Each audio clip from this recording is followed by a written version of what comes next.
Let's take a minute now to talk about single sign-on, which you probably use a lot in your everyday life, particularly in your IT world. And in Azure, this is provided by Azure AD Connect for users using password sync or pass-through authentication. It does require a company device with a modern browser in order for this to actually work. But essentially, what it's allowing you to do, if you turn this on, is you can authenticate to your laptop with your Active Directory domain services credentials, and then you are no longer required to authenticate with Azure AD. It's associated that Azure AD account with your ADDS account. And so when you're in your browser already knows, okay, this person's already logged on locally onto the machine. I don't need to prompt them again in the web browser. I can just pass through that authentication. Now, it's important not to confuse single sign-on with multi-factor authentication, as they serve two different purposes. Single sign-on is about signing on once and then being allowed access to all of my services. Multi-factor authentication is about checking to make sure I am who I say I am, and it works by requiring two or more of the following verification methods.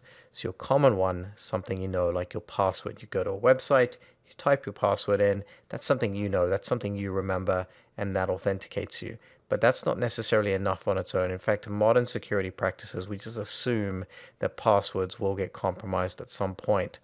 So we move on to something else. Something you have is one example. So perhaps a cell phone that you have on you where you can get a text message or a phone call, or perhaps something you are. So biometrics are a really good security mechanism here, where perhaps you use a fingerprint reader and that verifies you are who you say you are.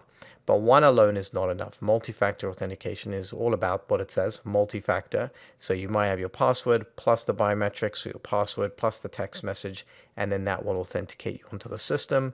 And then you're signed on. Now you have access to all of your services via single sign-on. It's important then to understand the different verification methods available. First of all, we have a phone call. This is where a call is placed to the registered phone number of the user.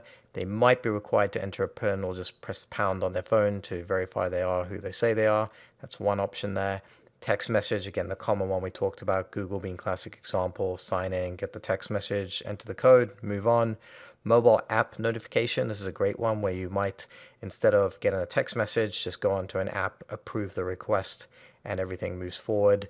Mobile app verification code, this is where the mobile app, which is running on a smartphone, displays a code that changes every 30 seconds. And the user finds the most recent code and enters it on the sign-in page. So a little bit different to the text message. The app is actually spinning through, and every 30 seconds it shows you a different code, and then you put that code in. And then finally, there's third-party solutions you can integrate with as well. So with that, this concludes this section on MFA and single sign-on. I definitely encourage you just turn on MFA in the portal, and it'll show you very easily how it works, and you can set it up to just get a text message on your phone when you're signing into Azure, and that should make it pretty clear for you.